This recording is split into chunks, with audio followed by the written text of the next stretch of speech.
Hey friends, it's Allison here, jumping in real quick before you get into all the juicy details of today's episode. Did you know there is just one more week left to our 200th episode giveaway where you have the chance to win a full ride scholarship to the Better Belly Blueprint? This is the way to heal your gut so that you can poop daily, ditch acid reflux, and balance your hormones even when nothing else has worked. Here's how you can enter. Leave a rating and review on the Better Belly podcast on Apple Podcast or Spotify between now and May 29th. Take a screenshot of that rating and review, then go to betterbellytherapies.com/giveaway and fill out our 200th episode giveaway form. You will automatically receive an email with a code for $200 off the Better Belly Blueprint, which you're going to get as soon as you send in that form. And then a full scholarship winner is going to be announced on May 30th and messaged by email. If you win, you're going to win a full scholarship to the Better Belly Blueprint. And if you don't win, you can still get $200 off, which is 20% off of the Better Belly Blueprint if you join by May 31st at midnight. So go ahead and leave a rating and review. Get that giveaway form filled out at betterbellytherapies.com/giveaway, and you can finally end your constipation, acid reflux, and PMS for good. Do you have trouble falling asleep? Do you have trouble staying asleep? Do you feel like no matter how good you make your sleep hygiene, you just can't sleep? Or during the daytime, do you struggle with feeling like fatigue shows up at exactly the wrong moment? If so, your gut may be impacting your sleep. There are many patterns of sleep or not sleeping that I consistently see in my clients that correlate with specific problems in their gut and their body. All these things I listed above are commonly what my clients say that they are experiencing before they start to work with me. And they think it's just the stress in their life or their sleep hygiene that is not enabling them to sleep well.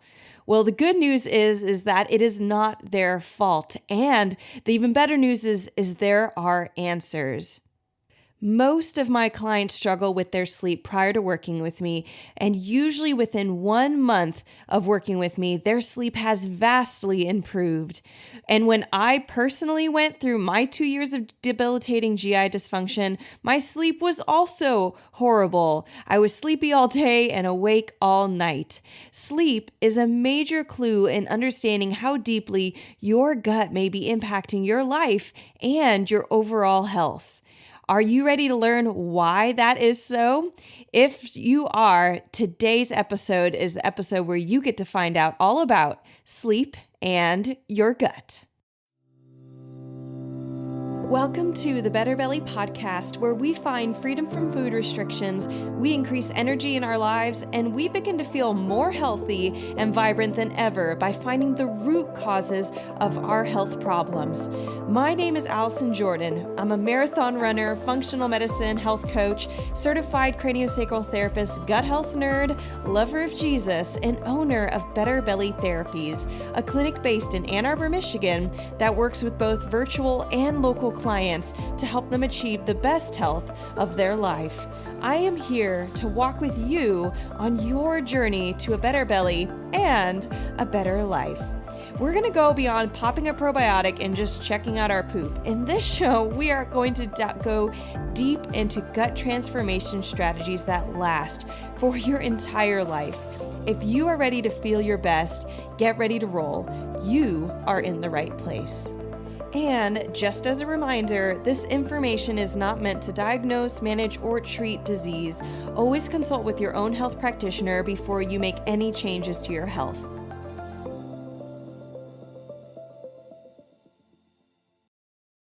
All right, guys, we're going to just dive right in and start talking about reasons why the gut can so highly impact our sleep. There are 6 different points that I have here. And so we're just going to start off with the first one. And the first one is your your gut can dysregulate your circadian rhythm. Now, if you have heard of the circadian rhythm before, you are familiar with it is this rhythm that goes throughout the day and throughout the night, and we have a variety of points where we're feeling more alert and less alert, and it's part of what makes us feel sleepy and part of what throws us off so much when we cross time zones, because we are changing when the sun's coming up and down, but our internal body, our internal clock, as some people call it, all of our biochemistry is still acting as if it's in the different time zone that we came from. Whether that time zone is 1 hour different or 6 hours different or 12 hours different, our whole biochemistry thinks we're still in Eastern Standard Time, even if we're in Japan. So how does the circadian rhythm have such intelligence and such a rhythm? Well, a majority of that rhythm comes from melatonin being excreted in the body. Melatonin is a hormone, and it is created and often created what we think of in the brain.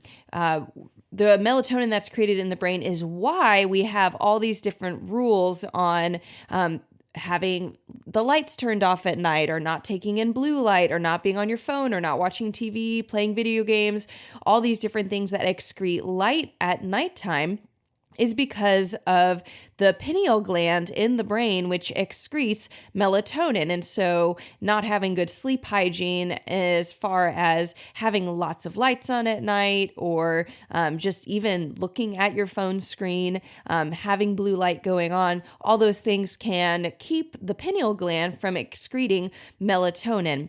But here's the thing that honestly, before I got into all this gut health stuff, I had never heard before. And my mind was just blown that I could have sleep problems, like major sleep problems. And my clients also often have sleep problems as well, without anyone bringing up the gut. And here's why. Here's the secret. 80% of your melatonin is made in your gut. Yes, the gut.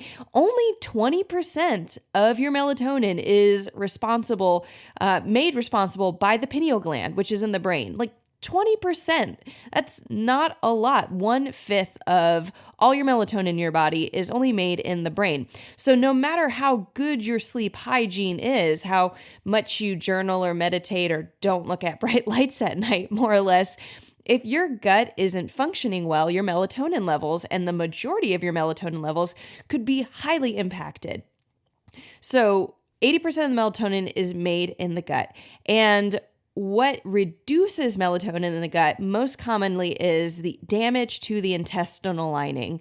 I feel like the word and the phrase leaky gut is becoming more and more, normalized, or something people throw around, but essentially leaky gut, that your small intestines being damaged on their cilia, and melatonin is created in these, what we call crypts of the intestinal lining. And so when you have inflammation in the gut, which can happen from food sensitivities, from pathogens, from heavy metals, from poor digestion, as in not enough stomach acid, not enough liver enzymes, aka bile, and then your bacteria is overgrowing, all these different things, then now you're throwing probiotics and you're making things more chaotic. All these things make it worse and worse.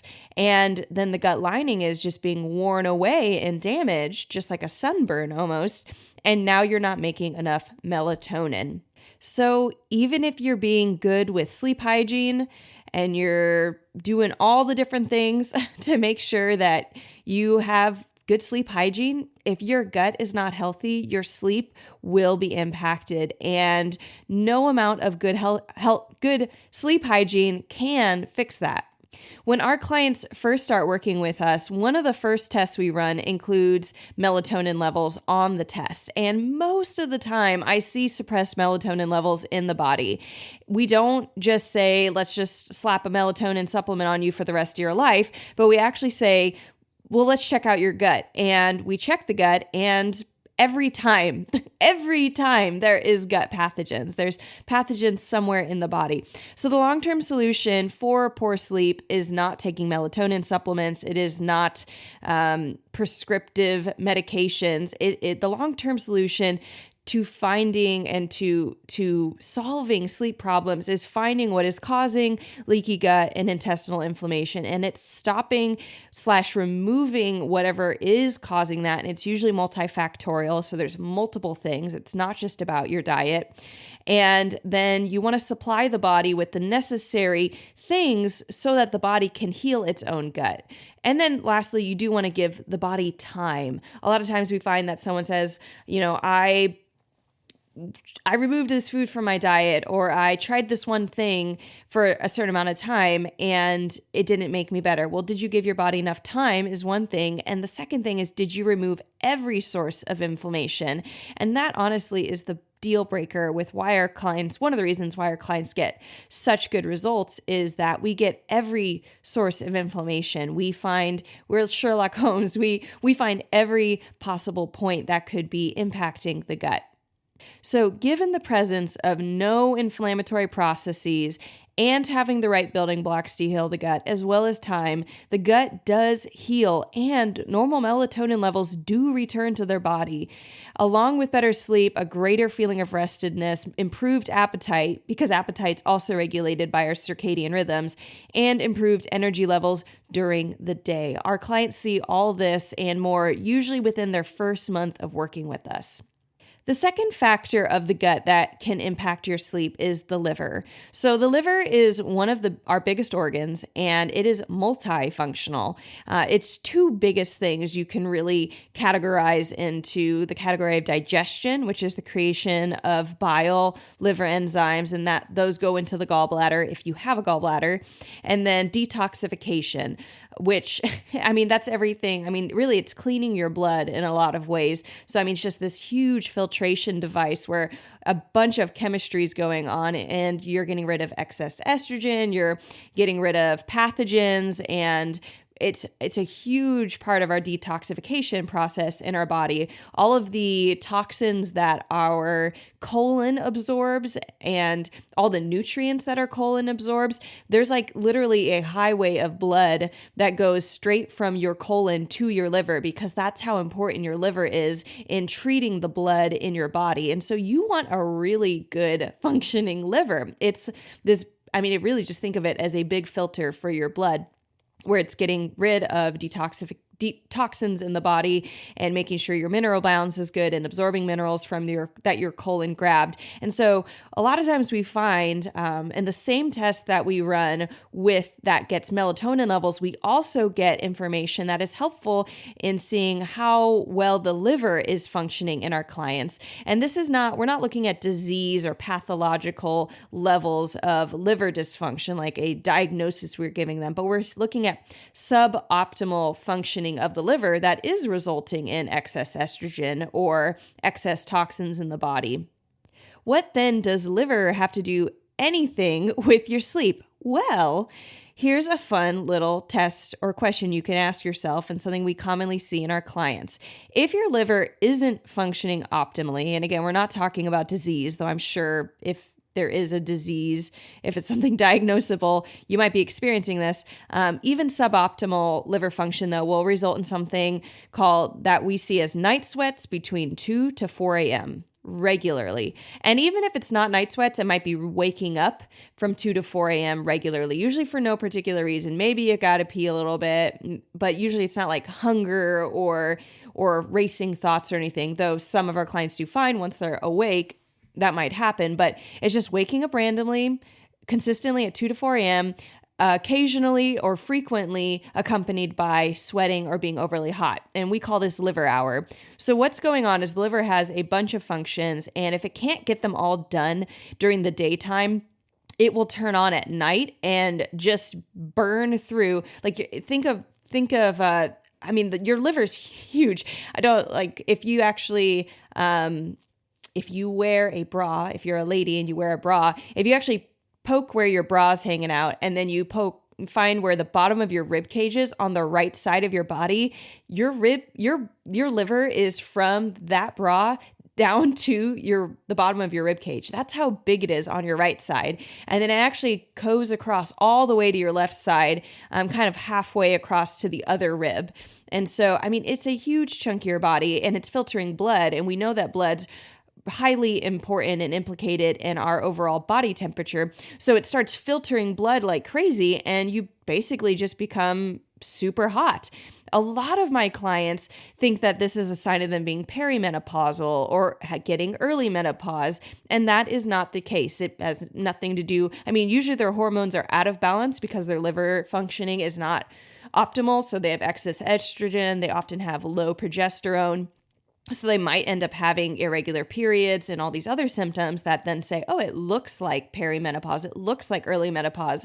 And pretty much all of my clients, they stop with their quote unquote perimenopause or being early menopause as soon as we start working with them.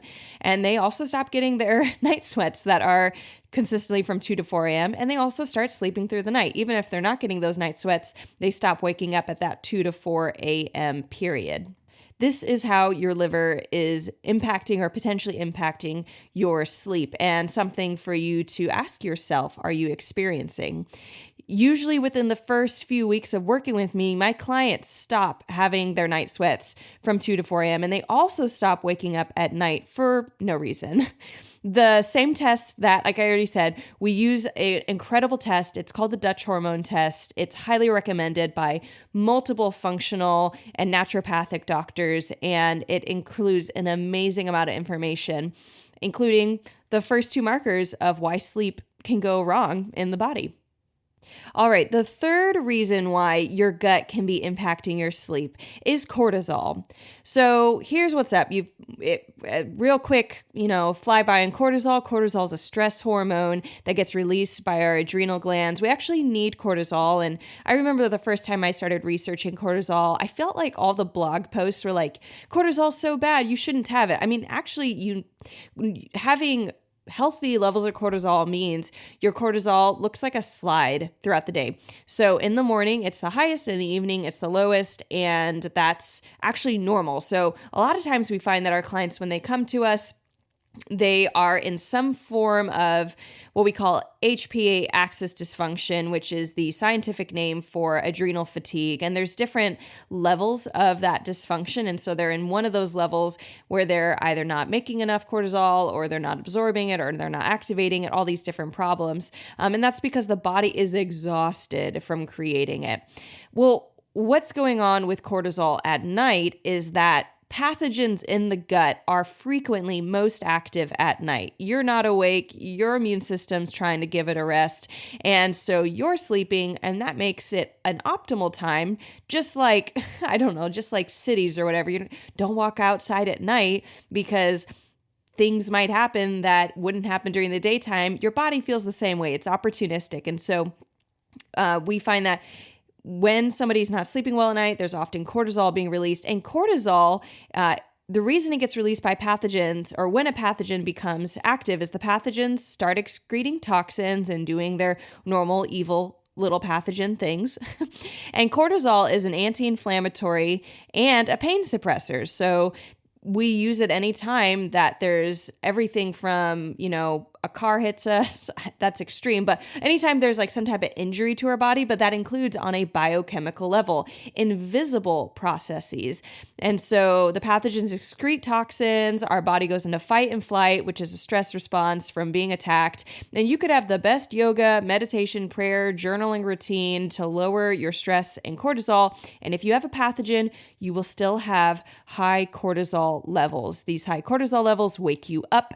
It spikes our blood sugar. We go into a small fight and flight. You can even wake up feeling panicked, which some of my clients will report, or just feeling like oddly alert and what we call tired and wired, which is, if you've never heard of that before and you feel like it resonates with you, you're not the only person experiencing it, but it can be because of cortisol levels being spiked by pathogens.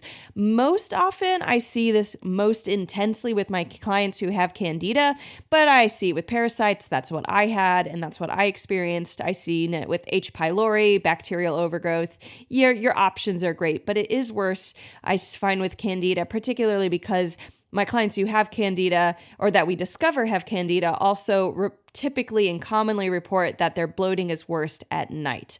So when our clients work with us, we run a test that also checks cortisol levels and adrenal gland health.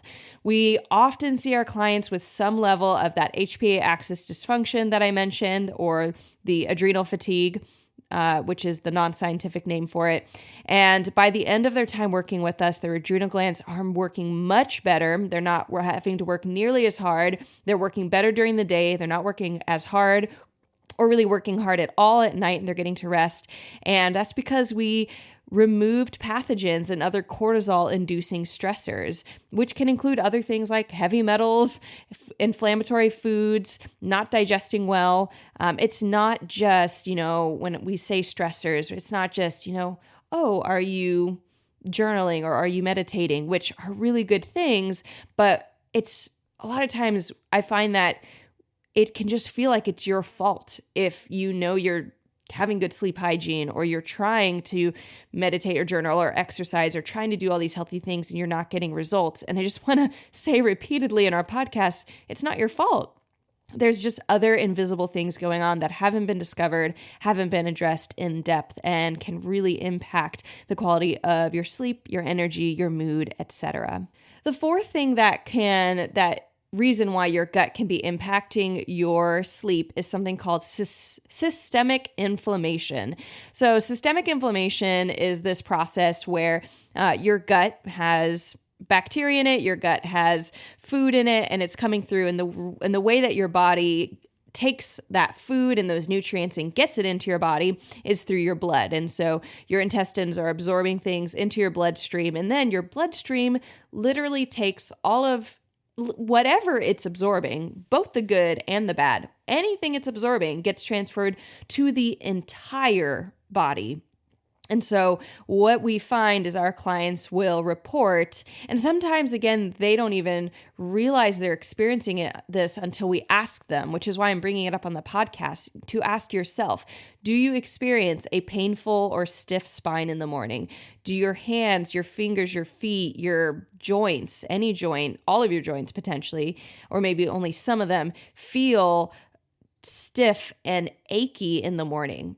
That is always caused by systemic inflammation. I mean, sometimes I'll have clients who will go and they'll get x-rays because they're really concerned that they have arthritis in all these different parts of their bodies. And sometimes they do, and sometimes they don't. And most of the time, even if they do have some arthritis, the doctor says, well, it's not even that intense. We don't know why you're experiencing that pain. Well, it's because of the blood being transferred to every part of the body, to the skin, to the joints, to the eyes, to the brain. And so you can have foggy headedness, you can have acne, and you can have joint pain, all because of what's going on in the gut and that amazing transportation system, which is our cardiovascular system. Some of my clients do report that this painful and stiff spine does impact their sleep. It might wake them up at night because it's uncomfortable, or just when they wake up in the morning, they don't feel rested. They feel like an 80-year-old lady. And that's how I felt. I remember specifically telling my doctor, like, I'm an ex-gymnast, and I went from being athletic and running and being flexible and continuing to stretch to just slowly over time, despite having the same exercise and stretching routine, having an increasingly stiff spine that felt like my spine was being glued together or like welded together. I mean, incredibly stiff, and no doctor had an answer. And I don't have that anymore. I mean, it's incredible. It felt like weird magic horribleness to have such a stiff spine and stiff joints, despite being young, despite having eating healthy and all that jazz. Because again, you having systemic inflammation isn't even the food you're putting into your body. You could be putting celery and green smoothies and things that are categorized as healthy into your body, but because of pathogens, because of potentially, if you have low stomach acid, if you have low liver bile being excreted because your liver's not functioning well, or or you have H. pylori, which is impacting or decreasing your stomach acid levels, then you're not going to be digesting and breaking down your nutrients, and then your bacteria are overfeeding on the food that ends up dropping into the small and large intestines because the food isn't being broken down enough by your liver and stomach enzymes and acids. And so it's a cyclical problem and can totally be cut off. So the other thing that we find with systemic inflammation is it causes low progesterone levels. Progesterone is a hormone that's super sensitive to inflammation in the body, and it's meant to be. It's a safety valve. And we actually talked about this more in episode 41, which is titled, Do You Have Depression, Anxiety, or ADHD? Here's one reason to check your gut. But having low progesterone can also cause anxiety, depression, ADHD-ish, like focus problems. And so progesterone is a hormone that we want to have healthy in all women. And if you have low progesterone, not only will it impact your mood, it will also impact your period, like are you getting one? How heavy is it? How painful is it? And it will also impact your sleep. So progesterone helps women sleep deeply and well and feel calm, feel tired. And that's one reason when you're pregnant, you have exorbitant amounts of progesterone levels and you are sleepy all the time. And that's part of your body saying like, here, please sleep. Well, if you have systemic inflammation, not only do you have a painful and stiff spine and joints, but you are more likely to have low progesterone levels, which is going to decrease the quality, the depth, and overall goodness of your sleep. So yes, your gut impacts your hormones too, which is why many of my clients who come to me with gut problems also have PMS, painful periods, irregular periods, moodiness, skin problems, and all the things that are associated with hormone problems. It's also why if I have a client come to me primarily with hormone concern, but doesn't have any noted GI symptoms, we still check the gut because you can still have no GI symptoms and still have your gut be impacting your sleep, your mood, your hormones, and all that jazz. This is why, again, our clients get such good results because we check everything, not just where the symptoms are. Symptoms are like if you're standing at a river and you're noticing that the river you're testing the river's water and you're like, oh, wow, there's toxins in the water. It's dirty. The fish are dying, all these really bad things. Well, there's a possibility that the problem is that stuff's being dumped into the river right where you're standing. But there's also a decent likelihood that maybe a mile up or 2 miles up or 5 miles up or 10 miles up the river, that there's a negative process going on in that part of the river. And so what we call that is upstream problems. We look for upstream problems. We don't just say, oh, we're standing at the river and at point Z, we're noticing low melatonin levels and we're going to just give you a melatonin supplement. No, we're saying, oh my gosh, your melatonin's low. Well, we know that can connect to something happening a mile or 2 miles or 10 miles up the river with the gut and with the blood and with the liver. And we check all of those and then we address all those. And very quickly, our clients start to feel better. So the next thing that really impacts your sleep that you might not think is quite in the gut, but there's a very strong connection to the gut is your thyroid. So thyroid helps your body rejuvenate and have energy during the day, and thyroid quickly becomes dysfunctional with high amounts of inflammation in the body. Thyroid itself is particularly sensitive to certain food sensitivities, particularly wheat and gluten. So this portion of the podcast, this podcast episode, I'm going to talk a little bit about wheat and gluten because it's something I hear clients talk about a lot. Like, I went off of wheat and gluten and then I didn't notice a difference. So now I eat it again, or I eat it every now and again, and I just don't feel it's worth me staying off. So here's the complications with wheat and gluten. Let's go back to why is wheat and gluten connected to thyroid. Here's why. Wheat and gluten have something called molecular mimicry to the thyroid gland, and so it actually looks similar. It has a similar molecular structure to the thyroid. So when you eat wheat and gluten, if you're sensitive or have developed a sensitivity to it, then your body's antibodies will see this wheat and gluten coming down your esophagus and into your intestine and be like, what's thyroid gland doing here? And they'll attack it because that is a healthy response to basically cancerous activity, which it's not cancer, it's wheat and it's gluten, but your body thinks it's more or less cancerous activity. Well, not only will it attack the gluten and wheat in your intestines, which will then, of course, damage your intestines, which is not good, leads to leaky gut. Your body will also then go straight to your thyroid and be like, well, you're probably also being bad. And your antibodies will attack your thyroid. Now you end up with leaky gut, which predisposes you to a whole host of problems, and you're having hypothyroid symptoms. Sometimes you get hyperthyroid, but hypo is much, much, much, much, much more common. significantly so in the population. So I get clients who come to me who've either been diagnosed with hypothyroidism or are being given thyroid supplementing medication. And we're not just totally against that, but we realize a lot of times when we go through healing protocols, we see the thyroid markers improving. And so your thyroid affects your sleep, and it also affects your alertness throughout the day. Okay, so wheat and gluten, which are kind of like a square and a rectangle, one includes the other, but I'm saying both of them. Wheat and gluten, not great for the thyroid, not great for the gut because of the leaky gut it can predispose to you to if you're sensitive. But I also wanted to take a moment and talk about if you have gone off gluten and felt like you noticed no difference, why that might be, because there's actually multiple reasons, and it might not have anything to do with how well you went off the gluten. So one is actually the leaky gut, which I've already mentioned. So without an intentional plan to heal the damage to the gut lining, leaky gut, even if you remove wheat and gluten, may continue to be present, which will yield ongoing symptoms. So if you have leaky gut, you're also predisposed to pathogens because your immune system typically isn't functioning as well with leaky gut. So your gut's natural defenses are weakened while the intestinal lining is damaged. So there's a higher likelihood if you've had a wheat or gluten sensitivity, you suddenly go off it, and maybe you're off it for 3 months, which is a recommended minimal period amount of time. If you go off it less amount of time, it probably wasn't a good amount of time to even know how much gluten was impacting you. But so you go off it for 3 months, which is, again, a minimal amount of time to get an idea of how much wheat and gluten is impacting you.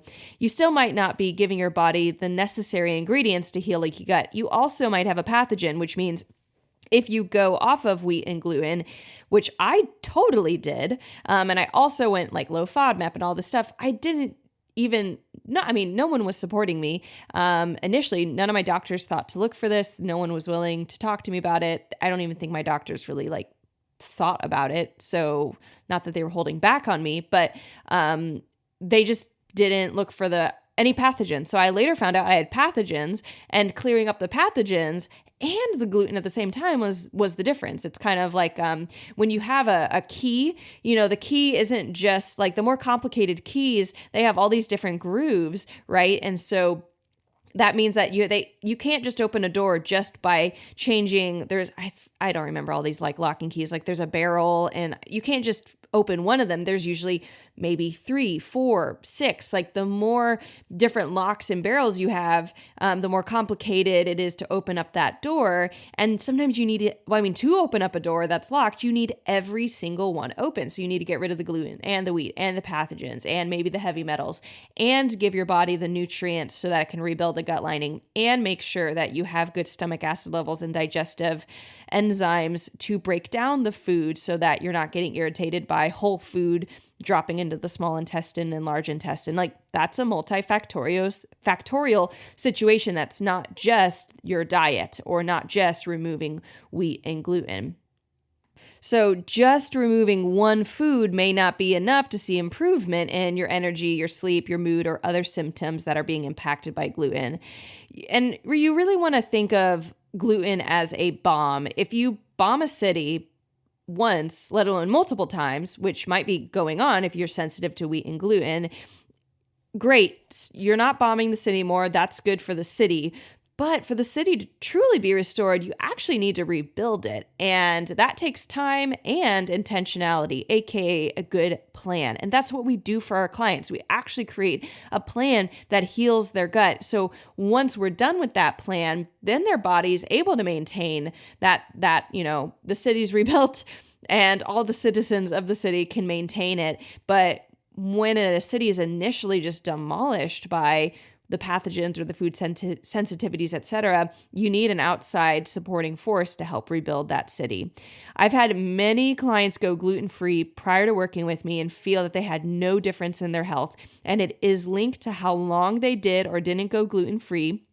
Because ideally, to get true healing, you want 12 months. And that has to do with your antibodies in your body being responsive. If you have one exposure to gluten and wheat, you can have antibodies that are on alert for 12 months after that one exposure. And so they either didn't go off long enough, so maybe only a few weeks, or even 3 months still is enough. They might have cheated while they were being gluten and wheat free because they didn't feel any GI symptoms when they ate. And you can totally be gluten and wheat sensitive and have no GI problems, like no GI symptoms. But the most common symptoms of a wheat and gluten sensitivity is neurological problems. That is mood. Like neurological, like brain, foggy headedness, anxiety, OCD, like all these things are super linked to gluten and wheat sensitivities, along with the thyroid. And so we're getting a little bit off of the sleep topic, but just to really show, there is so much healing. Like I have so much sympathy. I have clients again who say, I've already tried this and it didn't work. And it's not to say that they weren't trying hard or they weren't sincere about wanting to get better. It wasn't the right composition of all the different factors to turn that key and make a difference. So there's another possibility that they're eating other grains that their body was sensitive to. So we find that if they're sensitive to wheat and gluten, there's a higher likelihood they're sensitive to other grains like corn and rice and barley and all that jazz. So quinoa actually is coming up more commonly for our clients. So like gluten, they might have been successfully avoiding, but then they're still eating other inflammatory foods. And it's just basic at the end of it all, they weren't addressing all the factors that were impacting their symptoms. So we do testing to know what actually needs to be done and not guess, not waste time, not ask someone to do something for no reason or just to be annoying, but actually get incredible results. And the last factor that really impacts sleep, or the reason why the gut can so impact sleep, is nutrient deficiencies. If you have leaky gut, you have poor nutrient absorption. End of story. Like you're not digesting well. And a lot of times my clients also have low stomach acid, they have low bile. They don't even know those things, but bloating, it can be one of the most common symptoms of having either or low stomach acid and low bile production. They're not absorbing nutrients via their leaky gut. You can end up being well fed but poorly nourished. So you're buying organic foods, you're eating lots of greens and vegetables, you're not eating inflammatory foods, and you're still poorly nourished. Literally, your levels of your vitamins and your minerals are low in your body. And then you're just depleted of your nutrients that you need, the fuel to run on. And also, we need vitamins and minerals, specific ones, to go through detoxification processes, especially in the liver. Beta vitamins are super important. Glutathione, all these different processes that our body should be able to support just by eating normal, good food. But a lot of times the body's been so depleted, we need to go in and temporarily support it with supplements or a very intentional plan. And that's why so quickly we just put the right key in, it hits all the right points, and then our clients start sleeping through the night and having energy in the morning and having energy throughout the day. It's like a night and day difference, but that's a pun. When you find the root cause of dysfunction in the body, all of these things clear up and sleep is restored. If you are tired of waking up without feeling rested, if you dream of sleeping through the night, if you are tired of not having energy throughout the day, you don't have to wonder anymore about what you can do next. You can apply for a 30-minute complimentary consultation with me. I would love to help you find the root cause of your symptoms so that you can achieve your health goals and your life goals that you are dreaming of. And as a reminder, we are accepting applications only for the 30-minute consultation. If we review your application and we can help you, then your application will be accepted and you will be scheduled you'll be able to schedule your consultation call. And I really want to encourage you to just think, like, what would it feel like to partner with someone who can give you the answers to your body and get you the results you're looking for? What would it feel like to no longer just be searching and searching and searching through blogs and podcasts to try and find this one magical solution? What would it feel like for somebody else to look into your body and be able to ask those questions you don't even know how to ask? If you are ready to stop feeling like nothing works and like you are stuck in your health, then click the link in the show notes, and apply for your complimentary consultation today. I so look forward to talking with you. Thank you so much for joining us on this podcast episode today. I am loving talking with you all about your body and how there is hope for renewal. There's hope for change. It's super doable and super possible, and we are here for you. If you loved this episode and you thought of a friend while you were listening to it, I just really encourage you, take a screenshot, super easy, and send it to that friend. There's so many people out there who are waiting for answers, and I know that we tend to just know one of those people. So if you thought of a friend, take a screenshot and send a love note to their gut and let them know you're thinking of them and there are answers out there. Other ways that you can support us on the podcast is by leaving a rating and review. It is so helpful to our other listeners to just be able to share what's moving them and for other people to find this podcast as well. Other ways that you can stay in the conversation is by following us on Instagram at Better Belly Therapies. I love talking with our listeners there and just seeing what you're enjoying from our podcast episodes and how we can serve you more. And as a reminder, our motto, miracles are immediate, but healing takes time.